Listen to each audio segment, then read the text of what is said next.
All right, now that we have the modeling underway, modeling looks good. We're going to take this to the next step, which is to lay out the UVs for this. And there's several ways that we can obviously do that. If I go to Window UV Texture Editor, this one has been broken apart in this fashion where I basically separated each finger and separated the hand into separate items as well. Now this process isn't as difficult as you may guess. We're going to use a tool for this, and the tool is called Roadkill. And if you search for Roadkill UV, that's the correct way, you'll get this Pull in Shapes Roadkill UV tool. Now for Mac, they don't have it available for free, but on PC they do. Okay. Here's another way that you could lay out a hand. So you go down to the Downloads for Windows, Maya. Here's the update. So then you can download this. It'll give you a zip file, and then you can install it. So here's how you install it.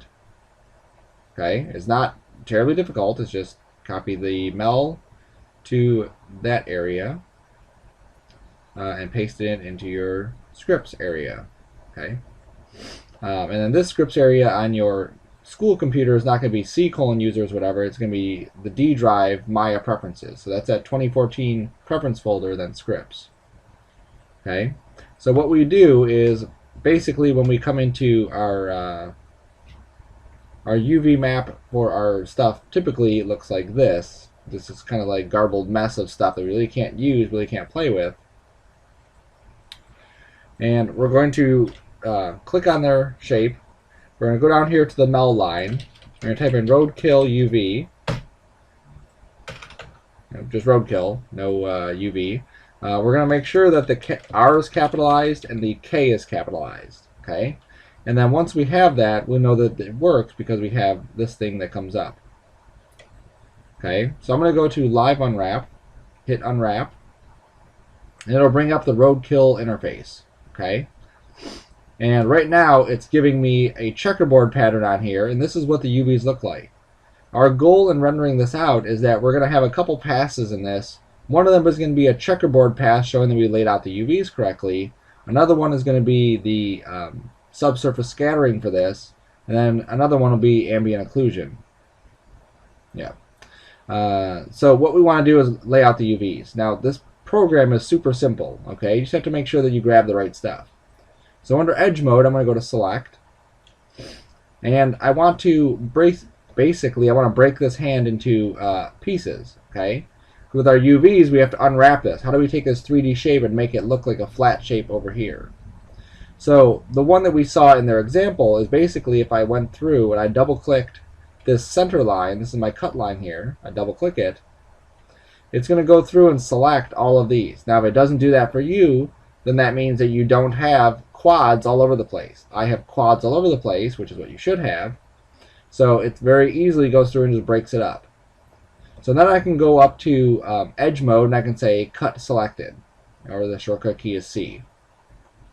Okay, and once I do that, you see that we have pretty nice squares up here, and we have some pretty nice squares down here. It's still not uniform. You can see that here we have some stretching, and here we're kind of squished a little bit. Okay, so that's my first cut, is just going around that just to kind of get that in line. Then I'm going to go through and I'm going to cut off each finger. Okay, now where I cut it off is kind of right at the base is where I want to get it. Okay, so I'm going to double click here, and you can see that it goes all the way back. That's not the one that I want. And the interface is the same as Maya, so it's just a matter of double clicking or Alt and right, left, and middle clicking to move around. So I'm going to go to this one and double click. One more up. There we go. So that's the one that I want there, is that one that goes all the way around it. Okay, so I'm going to hit C, or I can go to Edge Mode Cut, and cut that finger off. Then I can double click the next one, and hit C and cut that one off.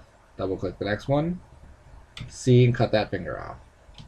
So what this is doing is it's cutting the pieces apart so that it could better lay out the UVs.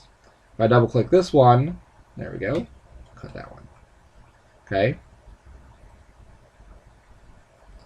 And I can probably cut the wrist from the hand here. There we go. So now we're pretty much at a uniform state with all of our squares. Okay, there is a little bit of stretching here, which I can adjust later. But I think everything else is pretty good. Okay. Now if I decide that I want to sew something, I can always grab just the one edge. There we go. So I click on that edge, it recognizes it as being cut, and I could go up to edge mode and say weld. And it'll weld that edge together. Now you see that there's no red line, so now it's connected back in there. So if I don't want to have certain pieces broken apart all the way, I could do that. Okay? I don't have an issue on the finger by doing that. I could, if I wanted to play with this a little bit, and even just to see, I'm just shift clicking all of these.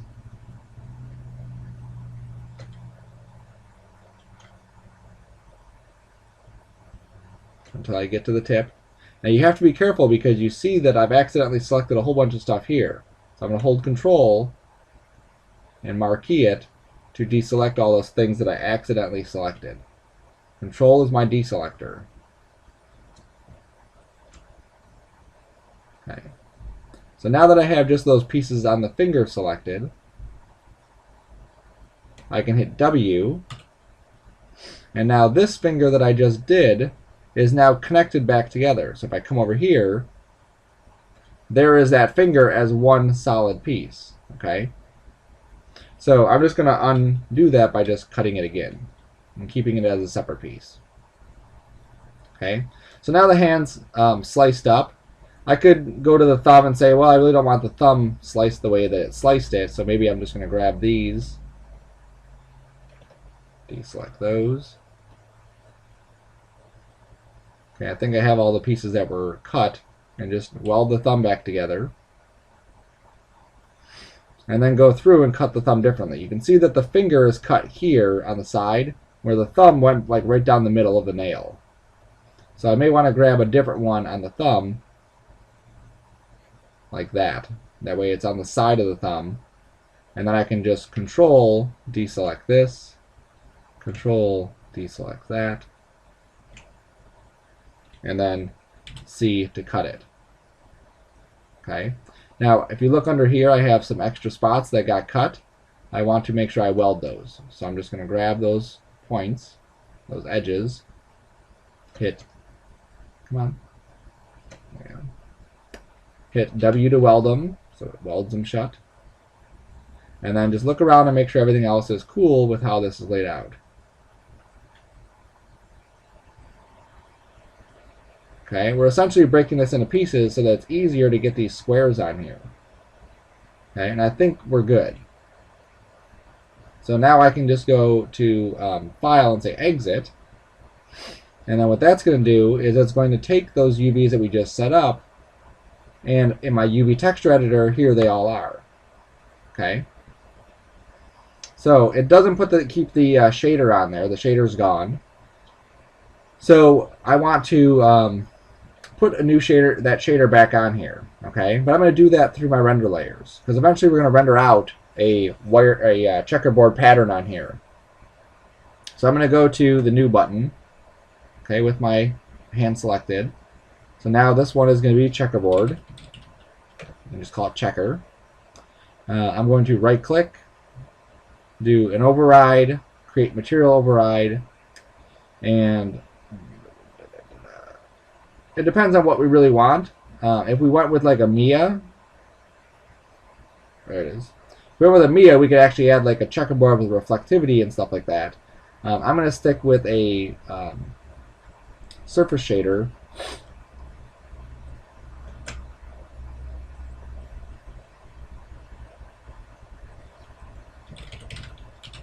Checkerboard surface shader. Okay, so then I can go to my out color and click. I'm going to put a checkerboard on it. And I'm going to go to my Place 2D texture and just take my repeats up to maybe 10 and 10. Okay. We'll start there. It may go a little bit higher. Okay, so now I have my hand selected. I'm going to hit 6 so I can see the texture. It comes in grainy. Now I found a little trick is that if you're in the UV texture editor and you go to textures and you pick the texture, that sometimes it'll crisp it up a little bit. Okay, and it did. It just didn't do it as good as I want. So the other thing I can do, and close that, is go to renderer and turn on viewport 2.0. And then from here I can see what my UVs look like. And I can definitely see that on this wrist part, this arm part, these are definitely stretched out. So that's one area that I need to fix. So I'm going to go in the UV texture editor. I'm going to go to image and dim the image just so I can see my pieces better. And then by looking at the UVs and looking at my shape, I can pretty much guess that this shape right here is that. Okay, I could also right click out here and go to UV and marquee those. Either way works. Okay, so what I need to do is I need to pull this out more so that I add more checkers in there. Okay, now if you look at the size of these checkers compared to the size of those, obviously these ones are a lot smaller, these ones are a lot bigger. So I'm going to go to select shell to grab all the pieces. Then I'm going to go to scale, and I'm not going to touch this at all because this is kind of like touchy as far as where we grab. See, now it's only grabbing the red, and if I go here it's only grabbing the green. So what I want to do is go to the scale and just middle drag out here in the middle of nowhere and just resize it until they're about the same size as the other pieces. Okay, so I'm just middle dragging. That looks good. Then what I can do is just move it into position. Okay, so now what I'm going to do is just reposition all of these just so I have better coverage of all my pieces. So everything is pretty uniform. So I'm going to grab one of these pieces, go to select shell, and just kind of pull it here. Maybe rotate it a bit. Grab this piece, select shell,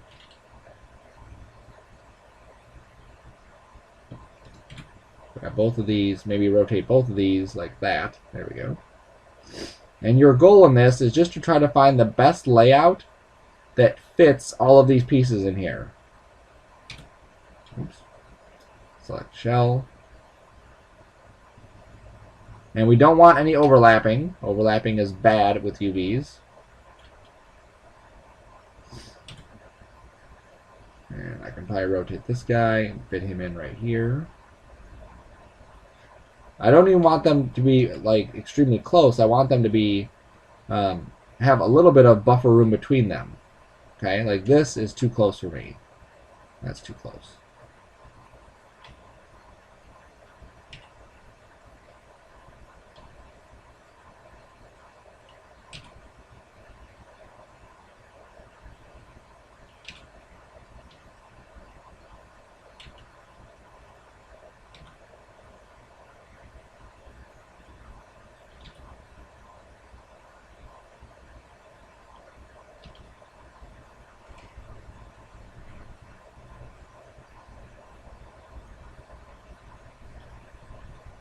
So I'm just moving these around, just trying to find the best position for all of these pieces.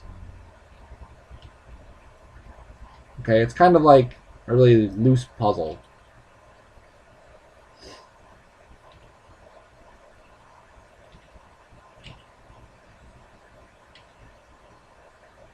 There we go. So now we fit them into this square, so I'm going to grab all the pieces and just scale them up using just middle mouse and try to fit them better in the grid. There we go. Okay.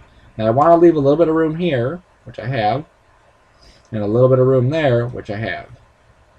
Okay. And maybe I'll just scoot this guy in just a tiny bit more and scoot this guy up and over, just to leave myself a little bit more room.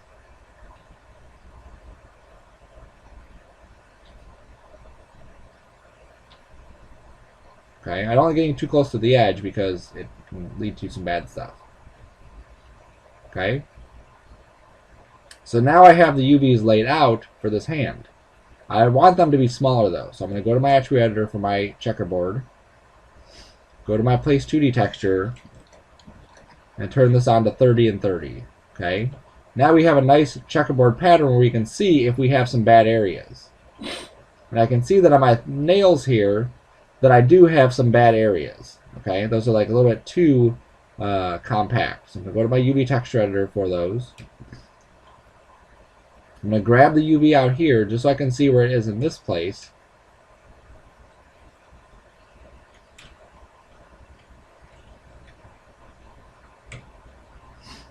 And I'm going to go to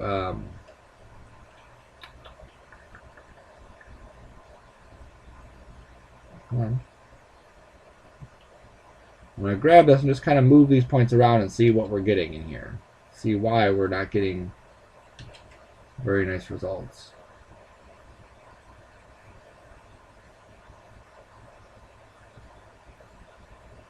Okay, now maybe I'll just grab these and just scale this up a little bit.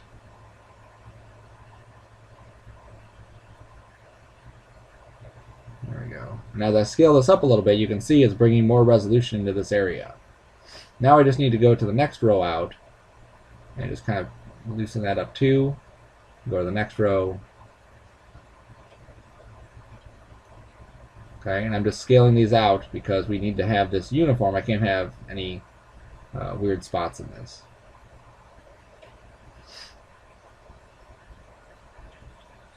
Miss that spot.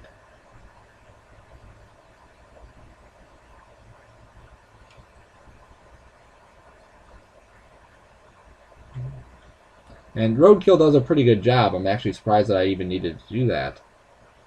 Had I gone through again and maybe cut it a little bit differently, I could have probably avoided having to do that kind of stuff. Okay, I'm also going to go in here, and it looks like I've actually stretched out some of my UVs. So I'm just going to allow a little bit more room here just by moving this and letting some of this kind of fill in.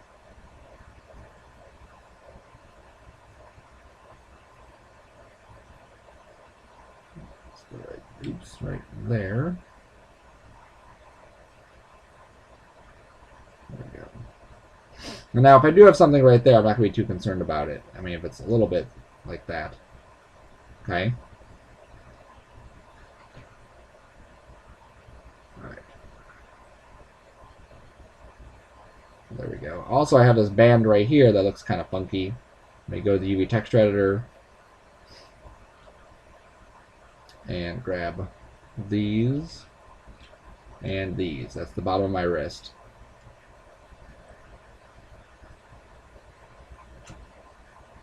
I'm just going to pull these down and just introduce a little bit more resolution into that area. That's the point.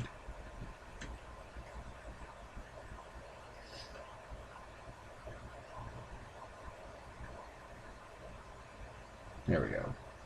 Okay. Our goal is just to make this look uniform across the hand. And except for a couple fingertip things here, we pretty much have that. Okay. Now, a point to make here is that if I duplicate this thing, just so you can see what's going to happen, and I go back to Roadkill, and I say live unwrap, and I say unwrap, you see that it basically undoes all the UVs that it did before. Okay. So we just have to be aware of that because if we decide we want to change something or we miss something, then we have to go back and undo that whole thing. Okay? And like I said before, sometimes people actually do just this, and it seems to work out in some cases. Now, I could also go to show stretch on here, and it'll actually show on this where I'm getting some stretch. Okay, so right here I'm getting a little bit more stretch than I want. And that's apparent when we look at the UVs on this and the UVs on this of why that's happening, okay, or what it's showing there. Okay, so all these red areas are kind of like warning areas of, hey, you're getting a lot of stretch in this. You may need to cut this stuff to make it a little bit nicer. Okay, and as I start cutting it, I'm going to start introducing maybe more or less stretching in here. So sometimes we just have to be careful into what we're selecting.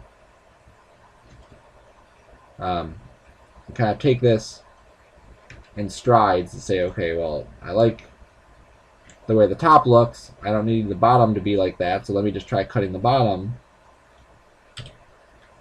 Okay, that helped it a little bit. It's not red anymore. Okay, it's actually just a little bit red right there, so maybe we can deal with that inside Maya. You're going to have some areas that are just a little bit, iffy that you need to play with. Okay, so again, I just kind of drew the line here, make sure it went all the way around. I can cut it. And I'm minimizing these stretch areas. Without even looking at the checkerboard, just minimizing where our stretching is happening. Okay, now we wouldn't want to go through and say, okay, well, I'm going to cut that off.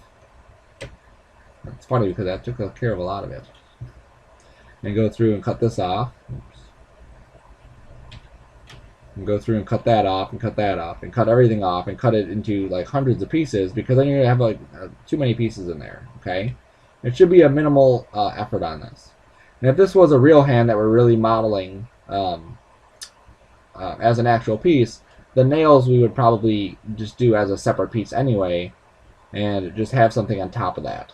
Okay, but just so you're aware that we can't go back and edit the UVs, and there's a couple other tools we can play with to get that. Okay, so here's the new UV layout, and if I wanted to, if I duplicated this and I said, I really like the UVs on this one better than the ones on this one, I can grab the one I like, shift click the one I don't like, and go to Mesh, Transfer Component, or Transfer Attribute. Then with this set to Component, and I hit Transfer, it'll copy the UVs from this one onto that one. So that's a common thing too, is that we'll go through and do that setup on a separate model and then transfer it once we like it. That way we don't ruin the original. And then we would delete history, and then we could delete the good one. Okay, so here's our checkerboard on here. So that's going to be part of our render. So if I hit the render button now, and close this UV interface. Oops, there we go. So there's our checkerboard layout. We're going to add some depth to it. We're going to add some AO to it also. So I'm going to go to my attributes for this. Oops, not my attributes, my render layers. And I'm going to add in here camera depth. There it is. I'm going to add in ambient occlusion. And that should be it. Create and close. I'm going to link them. And then under the AO, I'm just going to make sure I use my local settings. Spread, I'll put to 0.8. Max distance, I'll put to 5. And just like before, those are just good starter numbers.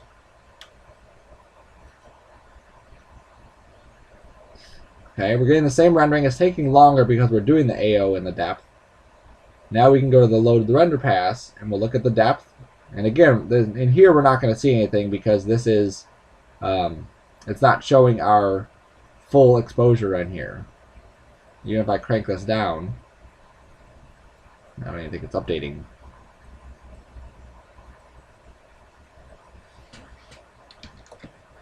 Right, it is updating. Eventually, we should see something in here. Okay, or we should see it inside of Nuke if we brought this EXR or this if into Nuke. Alright, we'll just close that. It's taking too long. Alright, let's look at the AO. Okay, and the ambient occlusion, it's perfectly white. There's no AO happening on here. If I go to my render settings and features, then I'll say, oops, I forgot to even click the AO button. There we go. Alright, now I'm going to open up Nuke just so I can look at that depth pass and make sure that's good before I get any further. Alright, so I'm in Nuke. I hit R. I'm going to go find my file. I'm hitting the up arrow until I get to my 2520 folder, work, hand, images, temp, and then in my checker, that's my layer that I rendered as a checker. I have 3 folders, AO, depth, and master beauty. So I'm going to go to my depth, click on that, hit 1 so I can see it, change this to depth. There it is. And then by moving my arrow over this, I can see that I'm reading the depth. That if I look at the red channel down here,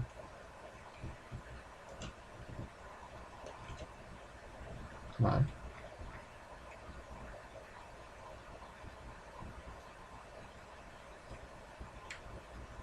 There we go. Look at the red channel down here. It says 24.93740. And as I move my mouse, it's reading the depth of that from the camera. Okay, so I know that that's working. Alright, so I just need to render this again to get that AO to make sure that's working.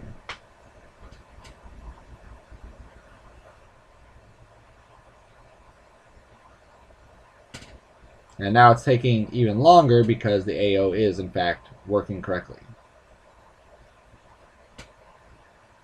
Okay, so that took 52 seconds for that. I'm going to go back to Nuke. My depth, I can just double click and reload just to make sure it reloads the latest one. I'm going to hit R to read in a new one. I'm going to go to the AO. Oops. Go to my hand. Hit 1 so I can view it. Okay, change this back to RGBA. And there's the AO for it. I'd probably like it a little bit smaller. I think it's probably like a little bit too big on the spread. So let me go back to my render settings. Let me go back to my passes, back to AO, and take this max distance and lower that down to, let's say, 1. And I'll even lower my spread to maybe 0.2. Okay, this is going to be based on your size of your scene, so you really have to kind of look at that and see where it's going to be at. Now, instead of rendering the whole thing, I can just marquee a section, because I know that, like, on the nails, I want to see something here. I want to see something there in the crevices. So maybe I'll just grab, like, a little section like that. And what it's going to do is it's going to render that out as a separate image, so that when I reload it, it's only going to show just that portion. Okay, it'll still have the whole image here, but it'll be black, except for this little portion that I'm rendering. But it's a lot quicker than having to go through and do, the full-blown. So here it is. I'm just going to double-click, hit reload. And now I can see in here that I'm getting a nice little fill right there at the creases. I'm getting a nice little edge right here in the nail bed. That's what I want. Maybe I can take the spread up a tiny bit, like maybe 0.3. And take the max distance down a little bit. Okay? It doesn't hurt to play with the numbers, see what it's going to be, and then, go from there. Because if I get there and I realize, okay, well, 0.5 and 3 were maybe a little bit too low, then I can go back and just reset it to where it was at, or find somewhere in the middle. So now let me reload this again. Okay, that definitely was too low. You see I've lost that crease that I had here, and then this isn't as defined. So I'm definitely going to go back to 0.5 on this, and then I think that was 1. Okay, so that should be good there. So I'll render the whole thing. And I'm doing this in Nuke. You could do this in After Effects also. Okay, the depth pass you can sort of kind of do in After Effects, but not really. All right, it's kind of like a ghetto fix for the depth pass. So just ignore checking the depth pass in there. You can just check the depth pass with DJ VView, or you can open up Nuke on your home computer if you just download the Personal Learning Edition or the Trial Edition, just so you can try it out, just to see your passes. Or you can use that other thing to do that. Okay.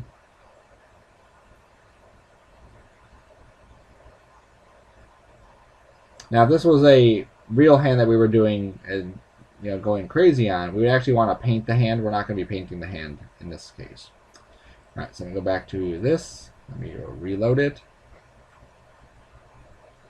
Okay, I can see the nail beds here. I may play with the depth a little bit more. Okay, just to get a little bit more definition in here. But let's just see what it's going to look like. So I'm just going to read in my hand 3 if. Okay, so I have my checkerboard, my depth, which we can't see because it's on a different layer, and then I have my AO. Okay, so I'm just going to take my AO, hit M for merge, and just merge that on top of the other one. Okay, so then I'm just going to change this over to a multiply. And that gives us just a little bit of detail in here. Okay, if I hit D on the multiply, you can see what it looks like before and after.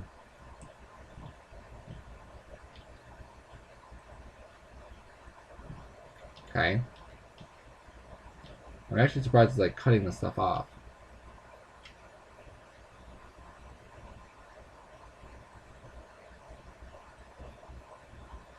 No, I'm reading the wrong one. Let me go back to this, click the folder. I have to go to the Master Beauty and grab that. There we go.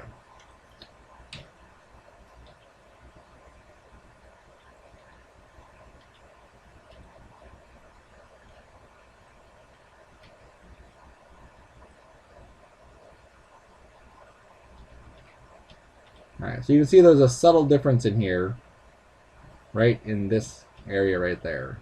Okay, so I definitely want to take that up some and give a little bit more effect to that ambient occlusion inside here. Okay, so I'm going to play with those settings to get it to be where I want them to be. Now let me copy this in. So I'm just going to go here and hit K for copy. Drop it in this. It's going to say, what are you talking about? I don't know what you're trying to do. So I'm going to say, well, I want to copy the depth to the depth. Okay, because this is where the depth channel is in this render. So I'm just copying that into the chain of this stuff. So now when I add my Z defocus,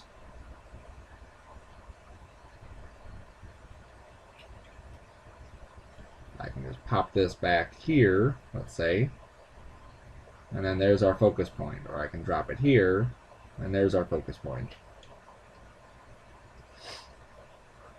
And if we go to output and we do our focal plane setup, we can play with that depth of field. Now we can turn that back to result. We can crank up the blurriness.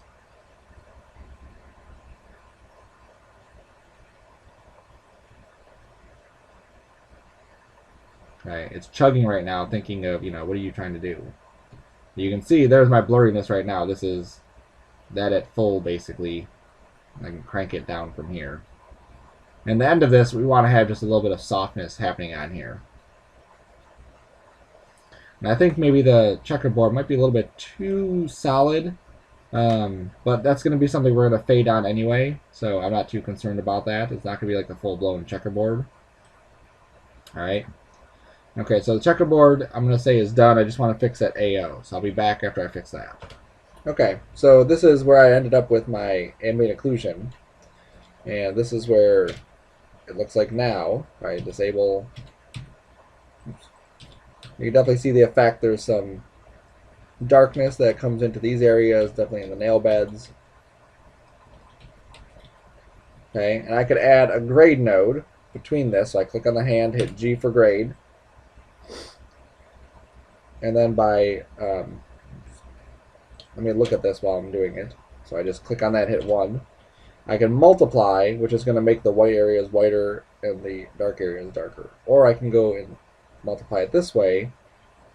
Or I can play with the offset and the multiply. Okay, and then I can go back to this, and then I just kind of amplified that effect slightly. Okay, so now I have a little more shape to the hand. Okay. Alright, so checkerboard done. We have our checkerboard, AO, and depth. We can check those off of our list. Okay, close roadkill. Now the next one we're going to need is we're going to need the subsurface scattering. So I'm going to make another new layer. So I click on that, make a new layer. I'm going to call it SSS for subsurface scattering. And the way that this works is we're going to use some lights. Well, first I'll just create it. So I'm just going to go to Assign New Material.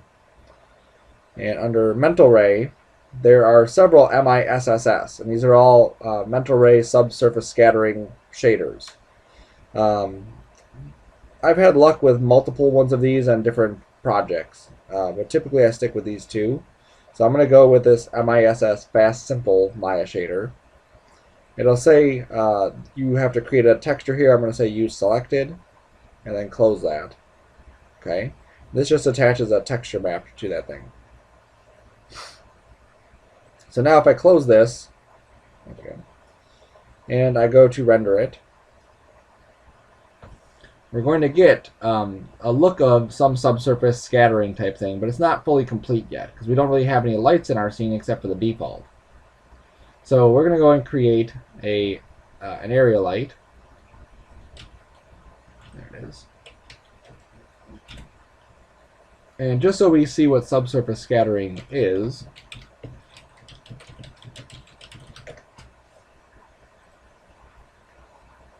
it's this like glowing that would happen, okay? When we have a light from behind and the light goes into the surface and kind of bounces around a little bit and lights it up. That's what we should be seeing, is stuff like that. Okay. Now, to do this correctly, we would actually have to paint several different maps to do that. Okay.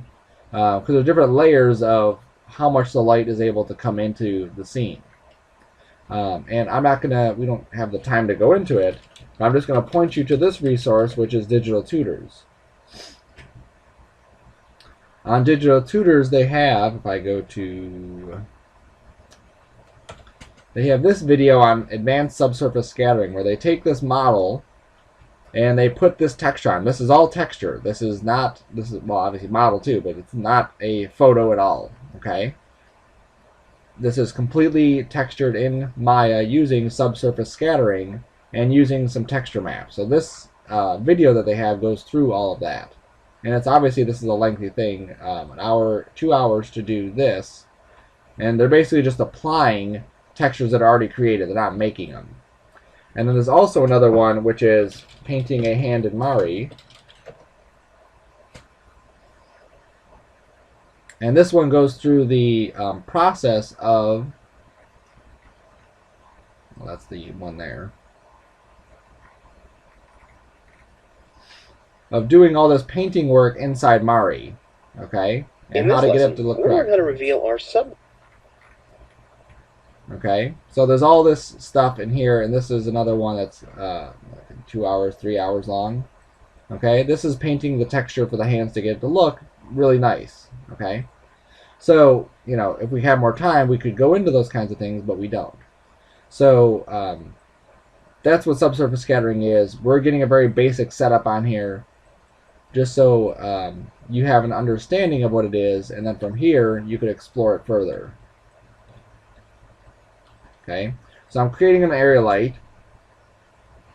I'm going to go into my shadows, go into my mental ray section, make sure shadows are turned on. I'm going to use my light shape. Okay, I wanted to also turn on decay, so I'll set that to quadratic. And if I go and render this now, we probably won't see anything. Nope. So we'll go to our intensity and crank this up to 10. I typically go in increments of 10. So I go 10, 100,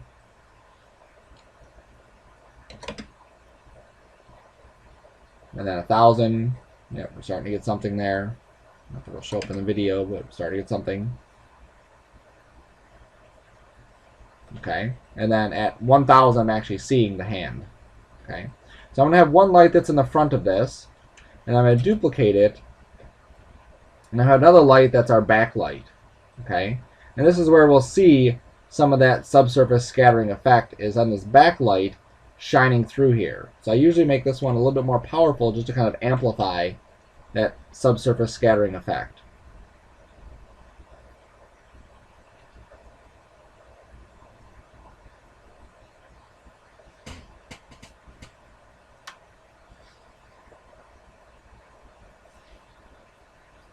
There we go. So now we've amplified that effect. Now this by no means is going to look like a photorealistic hand. Okay, nowhere close to it. This is basically just like a waxy hand, if anything. Okay, so now that I have just some basic settings on here, I can go into my subsurface scattering.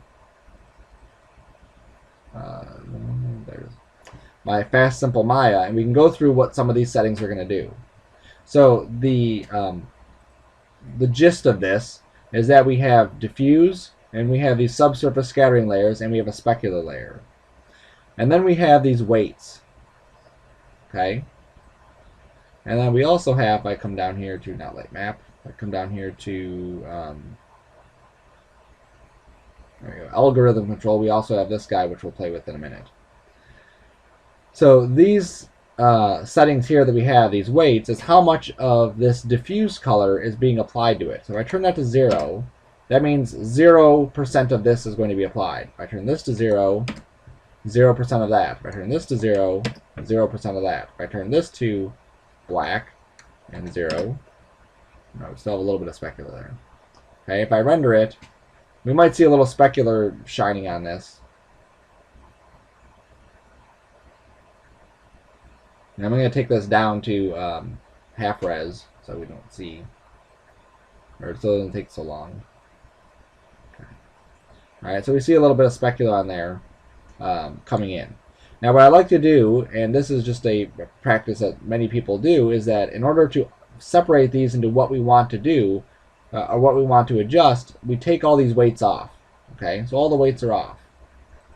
And then we can go through and play with this on an individual basis. So I can say, let me set the front weight to 1 here. And then I can render this out and see where the weight at 1 is getting me.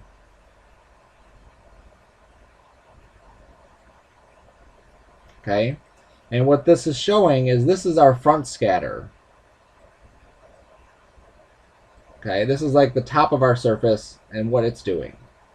I could also take this down to like 0.5, and obviously that'll lessen the effect of this SSS on the front. Okay. If I turn that back to 0, then I can turn this up to 0.5 here and render that. Then I can see what the back is doing. And typically the back is a little bit harder to get to look correct, but in this case it's turning out pretty good. Okay. And this is what we kind of want to see, is this kind of like where it's near the edge, we're getting a little bit more of this softness.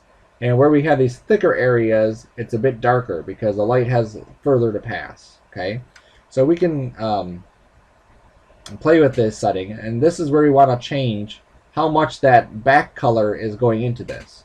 Now these numbers here, these depths and radiuses, are all done in millimeters. Okay, so it's basically saying that the light's going to come into the surface 10 millimeters, and that's where it's going to stop. Our Maya scene out here is done in centimeters. Okay, so if we look at this centimeter here and we say, okay, this is coming in 10 millimeters, it's going to be basically 1 centimeter. So that's how far it's going into the surface. All right, so what I can do is I come down to the scale conversion and I set this to 0.1. Okay, that way these radiuses are now in centimeters. By changing that to 0.1, it's making it 1/10 of what it is. So 10 millimeters will now read as 1 centimeter. Okay, so now when I render this, I'm going to get a little bit different result. It should be actually a bit different. Okay, so now we have a little bit more different result happening in here. So then I can go through and take this radius and adjust it to how many centimeters I want this to come in. So if I set this to, let's say, 1,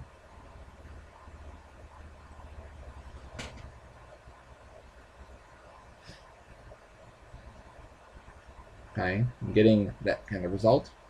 The other thing I need to do is take this depth and take that off to 1. Okay, this and this are typically tied together. So I take that to 0, and that automatically will tie those together. Okay, so now I'm getting some of that back scatter in there. There you go. So that's looking pretty nice where we have that. Now the other thing that we can do to kind of make this a little bit more realistic, let me set this back to 10, is if I go in here and I make this actually how big a hand is. So like my hand is about 7 1/4 inches from the tip of the finger back here, or to the base of the hand here. Okay, so if I go to calculator, 7.25 is 7 1/4 inches times 2.54, which is the conversion from inches to centimeters. This should be about 18.5, roughly, centimeters. Okay, so I think I've already set up mine to be 18.5 centimeters, but I'm going to go to Create Measure Tool Distance tool and just check. So I'm just going to hold down X and put a marker right here by the tip of the finger. And I'm going to keep holding down X and click another marker back here by the base of the hand. And you can see that I'm at about 18. Now if you modeled yours bigger or smaller, that's why you're going to get different results, because you're not exactly on in the same scale as I am. If I scaled this up enormously, oops, I grab my lights too and just group everything so everything kind of moves together, and then I were to go through and render this, I'm going to get different results because the scale of my scene is now different. Even though everything is still proportionate, the scale is now different. You see that I've actually don't even have anything showing. Okay, so we have to make sure that we're in that realm of realism in our scene, that this hand actually is pretty close to the accurate scale of our of what we would actually have in the real world. Okay, so back to this. Let's render it again.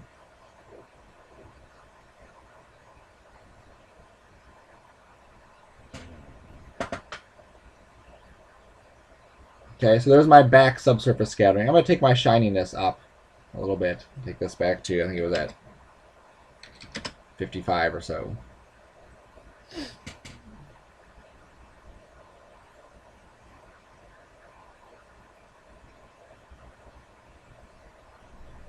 Okay, and the graininess we can take care of later. Just right now, we're just looking at that color distribution in here.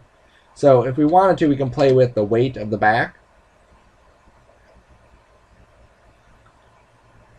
And this will knock down the weight, knock down the influence of how much the back is affecting it.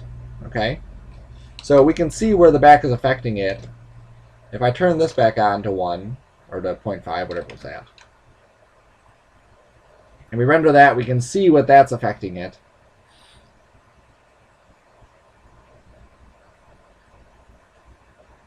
Okay, and then if we put both of these to 0.5, we can see what the cumulative effect of having both of these things on.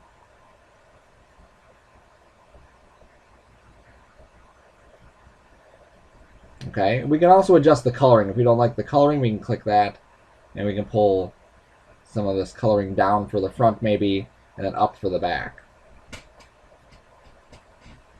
And that's a common practice also too, because if you want to see what the front's doing and what the back's doing, you can essentially put two different colors here and get a different effect. Okay. Okay, so I'm also going to add in a little bit of diffuse in here, and that'll help kind of balance these colors out a little bit better as well. Okay, so I can play with the weights.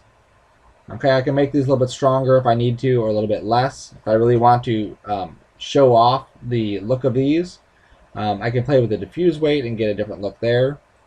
If you look at some of these subsurface scattering things, everything that has subsurface scattering has different effects to it. Okay, like this one is going to have different effects than a person would. Okay, because different light's going to come into a surface and bend differently. Here is an example of wax, jade, and marble. There are different effects on how subsurface scattering is affecting them. Okay, so I'm just going to set my diffuse to 0.25 for now, set my front weight to maybe 0.4, and set my back weight to 0.5. Okay, and my specular is about here. I'm also going to come down to my light map and take my samples up, so maybe 256. And then we'll render this again.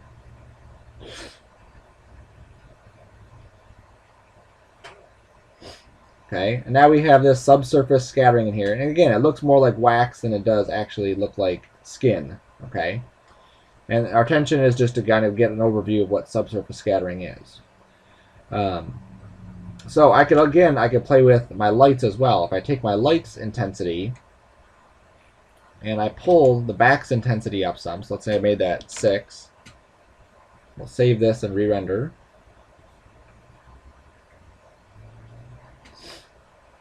Obviously, we're blowing it out now.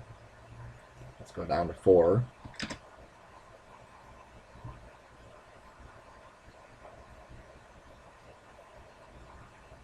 we go. You can see how we're kind of playing with that subsurface scattering look to it. Okay, so it's just a matter of kind of hitting these numbers in the right spot to get the correct effect, to get the effect that you're after.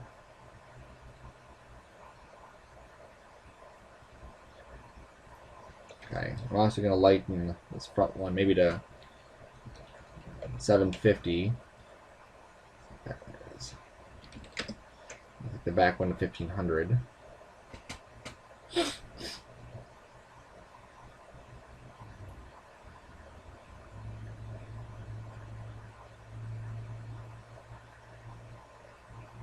The back one at 2000 was good.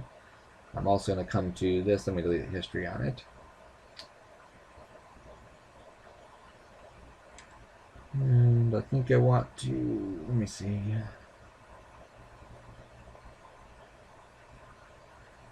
Yeah, I'm pleased with that. I think that works good. I could lower my radiuses if I wanted to, play with those a little bit more. But I think I'm good here. Okay, again, this is just an introduction to subsurface scattering and some of the properties of how we can manipulate it. Okay. All right, so now that we have our shader done on this guy is all set. We have our checkerboard, which is all set. We could also, if we wanted to, add like the wireframe on top of this.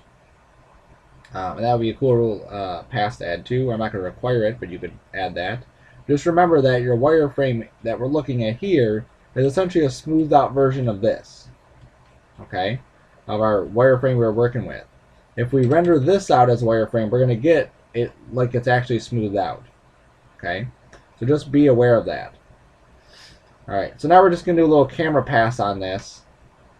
We'll probably start up here. Let's see if we start up here and then come in and get close to it like that. Okay? Or maybe even like that or something. Alright. So let's go and create a camera.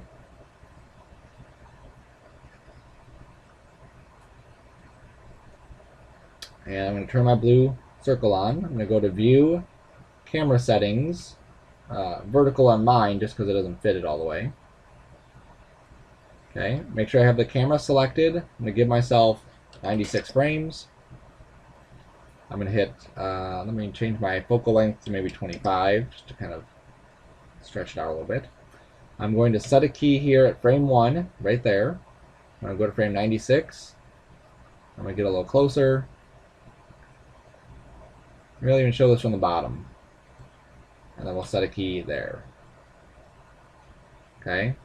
And I think I'm going to come into the middle-ish. Middle would be 48. Let me pull this back a little bit. And center a little bit. Just slight movement. I don't want to go crazy. Okay. Then I'm going to go to my graph editor for this. Hit F. I'm going to grab these and make this linear. So I click that one with a little diagonal line. Now I hit play just to test it out.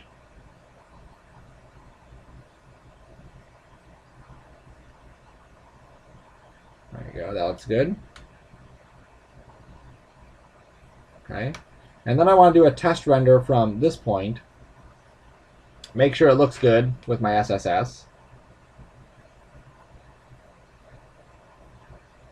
Let me go back to beginning and do a test. I'm surprised that it's all gray. I may have undid something. Right, let me check and see what I did.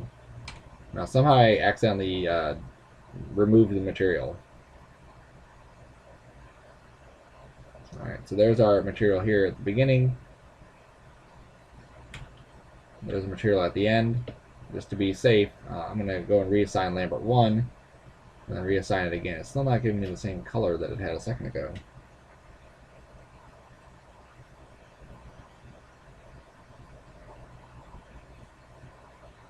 There we go. So there's the underside of our hand. Go back to the beginning, render it. There's that. Okay, so I'm just going to double check my settings again just to make sure.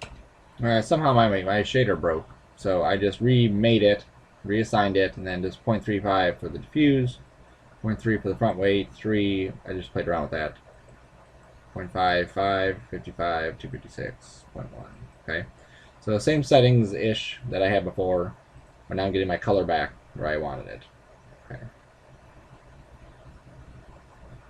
So let's hit play and take a look at this camera again. Okay, so that's good.